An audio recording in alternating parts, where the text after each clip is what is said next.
做饭照顾你的起居，我容易呀，我压力不大呀。Welcome to the latest episode of our Decoding Family Myth podcast. Last week, we talked about the realities of Chinese queer families, and this week, we'll move on to single mother-led families in China. I'm your host, Annie. Hey everyone, I'm Ariana, co-hosting with Annie today. And we're not alone. We have Dr. Lyra, an expert on family, who will bring research, data, and insights to help us understand the realities about modern Chinese single mother families. Hello everyone, I'm Lyra. And we've also got two guests, Kevin and Sherry. They are here to bring in some real-life perspectives. Hi, I'm Sherry. Hi, I'm Kevin. We are both from single mother families. Alright, before we jump in, does anyone recognize the clip we just played? That was a little reunion, right? The scene where Song Qian blows up at her daughter. She's like, "You are stressed? What about me?" That line just hits. For those of you who are not familiar with A Little Reunion, it was a big hit on mainland Chinese television in 2019. It is a TV drama about family relationships and personal growth, in which there is a family consisting of a single mother, Song Qian, and her daughter, Qiao Yingzi. Song Qian is a typical strict and controlling mother. Yeah, I watched that too. The mom comes across as so intense, like totally overbearing. The internet called her suffocating. One comment even said, "This is reality, not acting." Yes, the mom in the drama is extremely controlling, always anxious, and wants to do everything herself. This is basically a myth people have about single moms. Sure, it makes for good TV, but it also raises a big question, like, is this really what single mother family look like? Or is this just a dramatic version we've seen so many times so that we start believing it's true? What's family reality and what's just a family myth? That's what we want to talk about today. In this episode, we will share some common impressions of single mother families and their stories, and identify which are myths. We hope to debunk family myths and establish new family realities with diverse perspectives. Lyra, we know you've been closely following the topic of single motherhood. Why do you think this topic needs more attention now? Well, the point is how we define family. Single mother families are becoming more common, especially in urban China. Urban regions here include towns and cities where most people are engaged in non-agricultural activities, and the divorce rate there is higher than rural regions. But over 95% of Chinese people still stick to the traditional idea that an ideal family should be a nuclear family with a heterosexual couple and some children. Other forms still feel like queer for many people. It's true. Even though things are changing, the traditional family image is still the default in people's mind. But to be frank, we do see a lot of single moms around. Let's do a quick Menti game. Dear audience, please type in the myth you know of single mother families.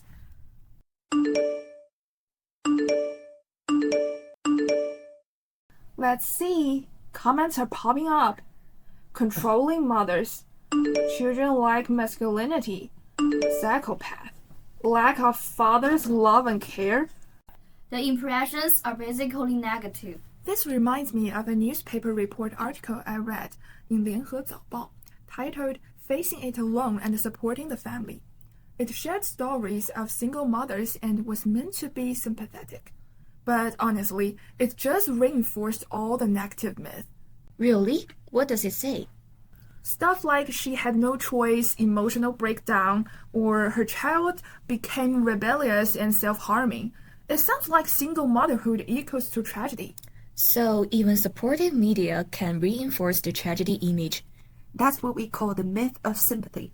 It sounds compassionate on the surface, but focusing only on suffering, it turns single moms into either victims or cautionary tales.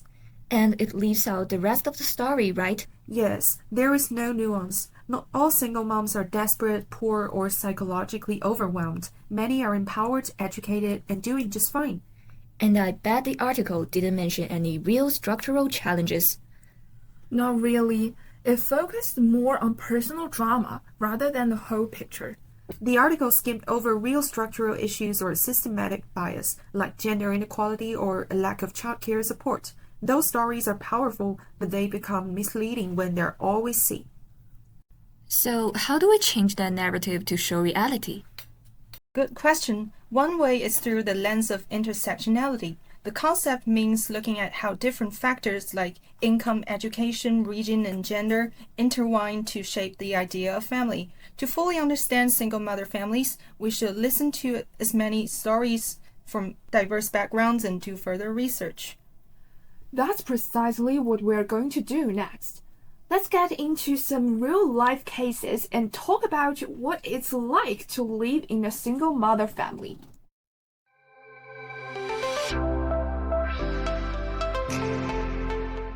Alright, let's get into it. Today we are talking about single mother families. But I feel like I see way more single moms than single dads. Well, what if I told you that might be wrong? Here's the real story. According to CFPS data, in terms of total number, the majority are single father families. Yeah, it's like whenever you hear about a single parent, you assume it's a mom. It sounds like another myth about single mother families. So, Dr. Lyra, what's going on? That brings us to a deeper point. Who is doing the caregiving? In divorced single father households, CFPS data shows that over 70% of them live with grandparents. For single mothers, it's very different. They still remain the primary caregivers most of the time. In fact, their caregiving level is almost the same as that of mothers in nuclear families. And that's why we see more single mothers. They are the ones out there, fully involved. Yeah, visibility comes from caregiving, not just custody status. So actually, when we really think about it, there are still so many myths about single mother families out there. And here's another common assumption, that the absence of a father harms a child's development. I disagree. My mom was both mom and dad. She worked full-time but still helped me with school projects. We had challenging moments, but I never felt lacking. And I saw a movie called Good Things. The main character, Wang Tianmei, was once an excellent journalist. She tried to maintain the image of an mighty woman, but faced workplace pressure and emotional difficulties. That's interesting. My friend has both parents, but she found out that her father was a closet gay.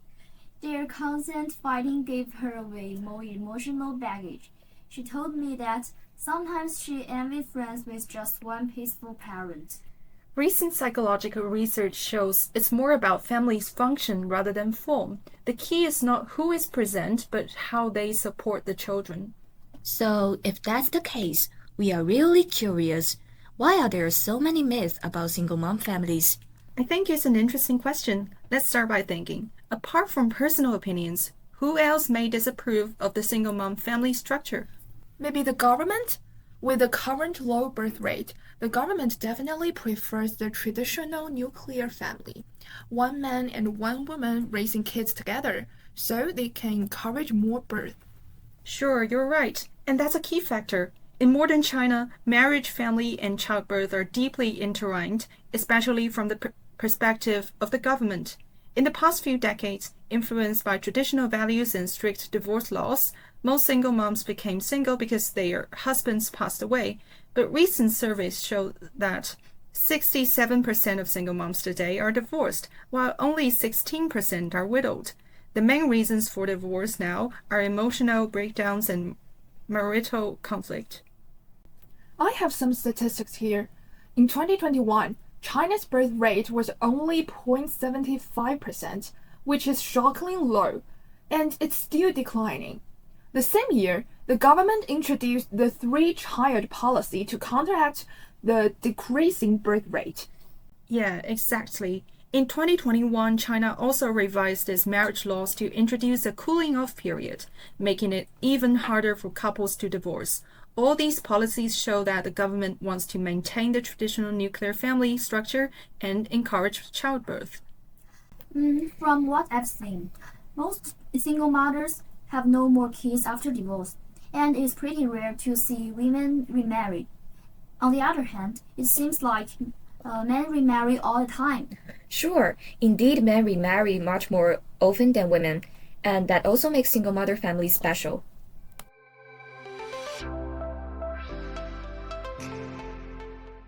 There's a case that really struck us. 23-year-old Shi Hui, a single mom who escaped a violent marriage for her children's safety. 我怀孕的时候，他有一次把我推倒在地，我记得当时整个人都懵了。The most recent attack was just months ago. He struck her in the head with an iPad. 不只是我受伤，孩子们也很害怕，他们都看到了。5 months ago, she left with her 5-year-old son and 2-year-old daughter. She escaped the house that no longer felt like a home. 现在我和孩子们住在父母家，虽然房子小一点，但很安稳，我不用再看他的脸色过日子啦。Her friends once told her not to get divorced, but for the sake of a complete family. But when they learned the whole story, they understood. 孩子们从来没吵着要见爸爸，他们很开心。我觉得现在这个家才是真正完整的。That was a thought-provoking story. I think it challenges a lot of our assumptions about what a complete family actually means. Yeah, honestly, I felt emotional listening to that. I totally get that sense of peace she described. My mom did everything to make our home feel safe. This is what we mean by family functionality. A loving, safe environment is what truly matters. It's not about having a father or not. It's about having love and support. We've been talking a lot about single mother families lately, but now it's time to go deeper. Are single mother families struggling? There's an idea that all single mothers are automatically struggling, but that's not entirely true, right? I grew up in a single mom household and we were doing quite well. My mom had a stable job. We lived in a nice part of the city. I don't relate to the tragic narrative. It's the same here. My mom is a math teacher. She's strong and independent and has never made me feel like we lacked anything. CFPS data shows many single mothers in cities are college educated, and some even are more than two-parent households, so it could be true that these families are not really struggling. But we shouldn't generalize that experience. Not everyone is in a city or has a college degree. There's the poignant reality of economic disparities. Single moms, especially those with lower incomes, often face more challenges raising kids alone. There's this myth that single mom families are always struggling or poor. Of course, urban white-collar single moms might say that's not true, but for lower-income families, that myth can be a painful reality. So instead of promoting one single story, whether tragic or totally fine, we need to recognize the diversity of single mother families.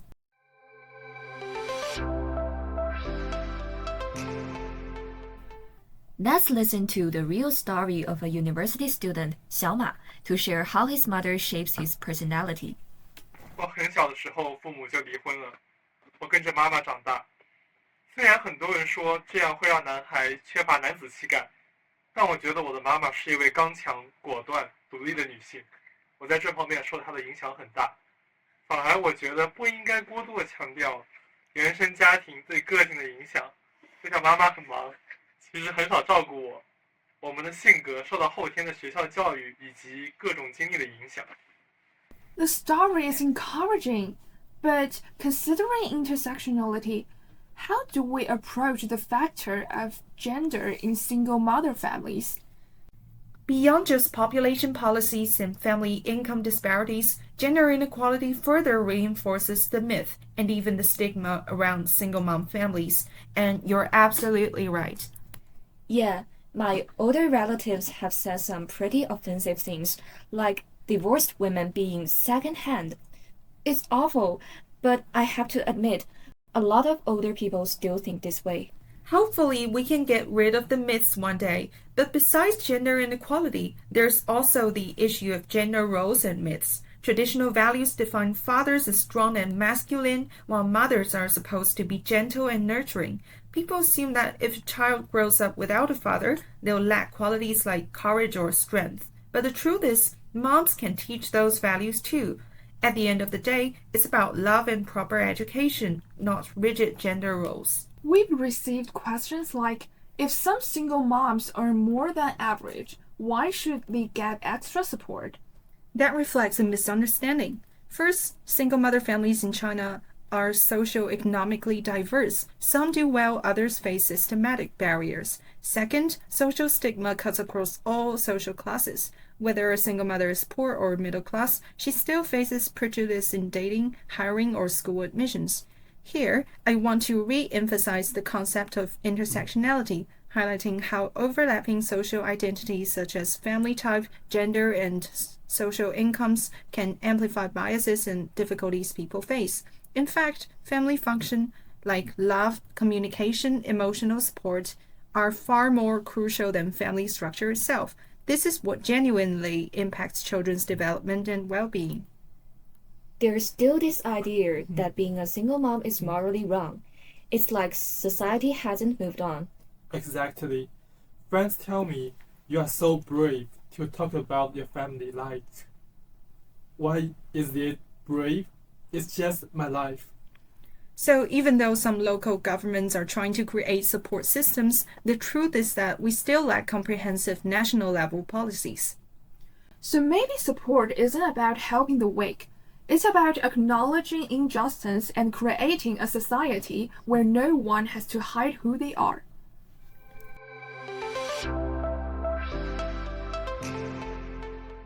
Listener call-in time.